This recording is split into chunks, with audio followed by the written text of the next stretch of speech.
Our Gospel this morning tells the story of Jesus and some of his disciples heading for Jerusalem in the final days of his ministry. And the story of Peter saying, no, you can't go up there to Jerusalem.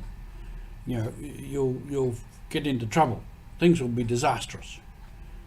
And Jesus set on what he wanted to do, said to Peter, get behind me. You're not thinking the way God wants you to think. You're thinking as a human person. You're thinking with a limited point of view.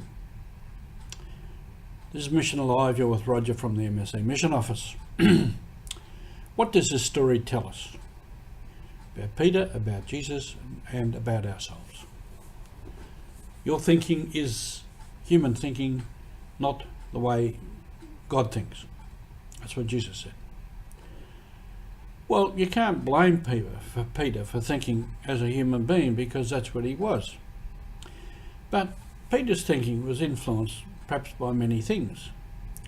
At the time when Jesus was popular, many people thought of him as a political messiah who would kick out the Romans and re-establish a Jewish kingdom, independent.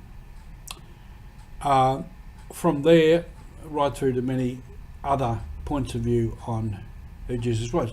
So perhaps some of his followers were the rebels, the freedom fighters, and all kinds of people, because they misunderstood Jesus about. And that's why Jesus, when he confronted Pilate, he didn't say what he was about, except to say,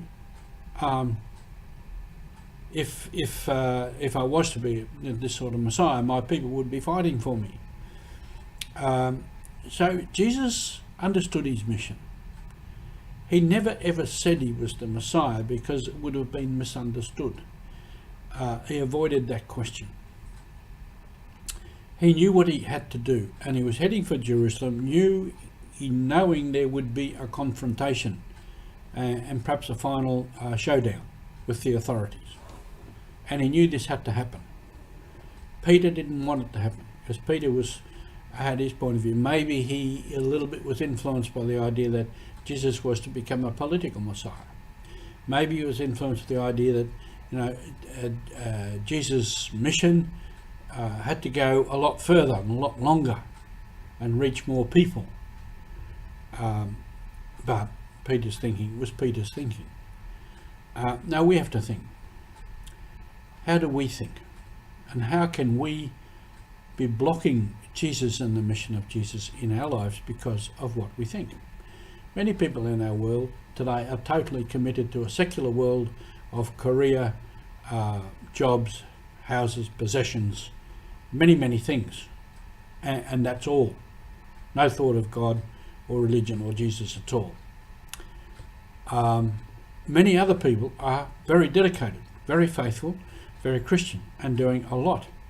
And even people who perhaps don't believe in church or God or Jesus are doing a lot for humanity. We just got to look at all the disasters that happen to us. The floods, the fires, the droughts. There's always hundreds, thousands of people out there doing good. Hundreds of thousands of people donate to all kinds of causes to help people. Whether it be, medical or social or matters of justice or whatever, any people. They are thinking the way God thinks. But many of us, well, we're limited. We're limited human beings. And our thinking only goes so far. That's where there's got to be an element of faith in that. Many things I've done, I've thought, well, I don't know. I'm only doing the best I can. I think, I try to understand, I try to discern what God wants. I work with people and we move ahead and we try to do things. In the end you say, well, I don't know whether we succeeded or not. But then there's always those surprises that things happen because of our efforts that we didn't expect to happen. And often many years down the track, you'll meet people and you'll see the effect in their lives of maybe what I was doing at one stage. So God's ways are certainly not our ways, and we know that, we've heard that many times. We only try to cooperate with the Spirit of God, with the Spirit of Jesus. we continue to cooperate and work towards the best that we can discern and see to be the right thing to do. And we discern in the Spirit, and we discern together, whether it be as community or as teams or however we are working.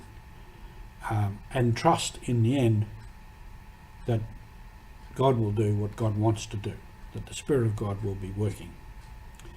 And this is part of our mission, whether it be on a small scale, in the family, in the neighbourhood, around about, or whether it be on a bigger scale. The Spirit of God will work in the world and will do what needs to be done. Thank you for going on mission with us.